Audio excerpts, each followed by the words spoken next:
নেপালে যাবেন, এত টেনশনের কিছুই নেই। আপনি একাই ভিসা প্রসেস থেকে শুরু করে A to Z সব কিছু করে আপনি নেপালে যেতে পারবেন। জাস্ট আমার ভিডিওগুলো দেখুন।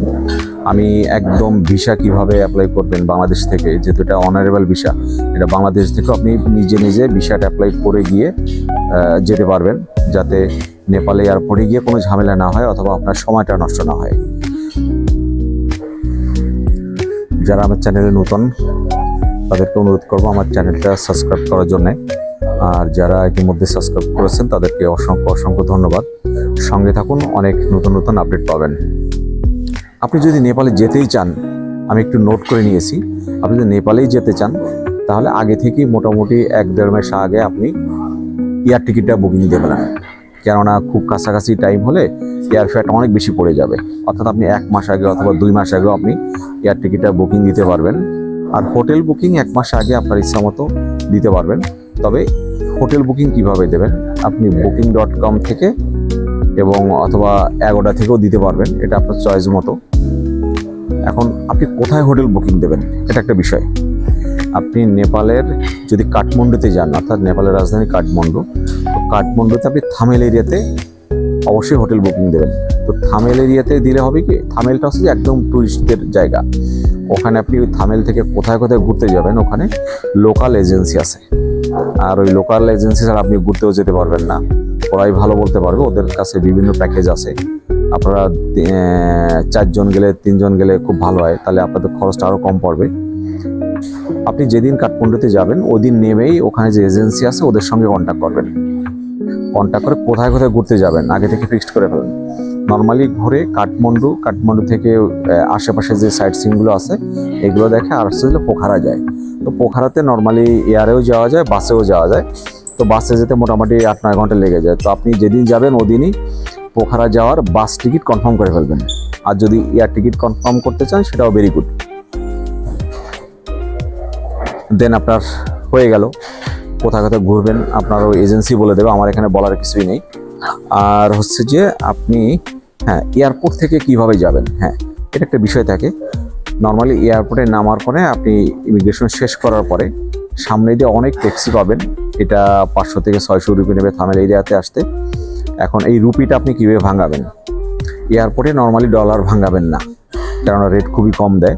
আপনি ট্যাক্সি ভাড়া করবেন, ট্যাক্সি ভাড়া করে আপনি সোজা গাড়ি নিয়ে থামেল এরিয়াতে চলে যাবেন। গাড়ি থামিয়ে আপনি ওখানে অনেক এজেন্সি আছে, মানি এক্সচেঞ্জ আছে, ওখানে আপনি ডলার ভাঙায় আপনি ড্রাইভারকে পে করতে পারবেন।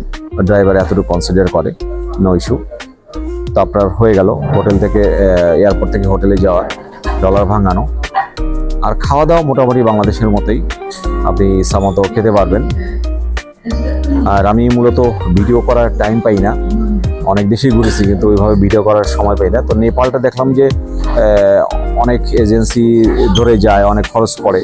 আমি যার জন্য একটু করলাম, যাতে যারা একটু কম খরচে ঘুরতে যেতে চায় তাদের জন্য মূলত ভিডিওটা করা। আর আমি এখন ভিডিওটা করছি হচ্ছে ইজিপ্টে, অর্থাৎ কায়রো এয়ারপোর্টে। আমি এখান থেকে জর্ডান যাব, তো দেখলাম একটু সময় আছে, ভিডিওটা করি, জাস্ট আপনাদের যাতে উপকার হয়। এছাড়াও আমার ভিডিওর বাইরে যদি কোনো কিছু জানার থাকে আপনারা কমেন্টস বক্সে কমেন্টস করেন, আমি ট্রাই করবো অ্যান্সার দেওয়ার। আর আমি দেখিয়ে দিচ্ছি যে কিভাবে একা বিষয়টা করবেন। এটা খুব সহজ প্রসেস, আপনি বাংলাদেশে বসে বিষয়টা করে নিয়ে জাস্ট আপনি এয়ারপোর্টে সাবমিট করলে আর কোনো ইস্যু থাকবে না। আমরা ভিসা প্রসেসিংয়ের জন্য লিখব info@immigration.gov.nepal। এরপরে চলে আসবে অনারেবল ভিসা, সাথে অনেকগুলো অপশন আছে। আপনাদের এত অপশন দরকার নেই, আপনার সোজা যদি ভিসা প্রসেসিংয়ে চলে যান তাহলে আপনি অনারেবল ভিসা দেখেন প্রথমে আছে, ওইটাতে আপনি ক্লিক করুন, ইয়েস। এরপর আসবে সিলেক্ট ইউর পয়েন্ট। এখানে হচ্ছে যে আপনি কোন এয়ারপোর্টে, অর্থাৎ ত্রিভুবন এয়ারপোর্ট, অর্থাৎ নেপালে যে এয়ারপোর্টটা সেটা আপনি সিলেক্ট করবেন, সেটা সিলেক্ট করে দেবেন।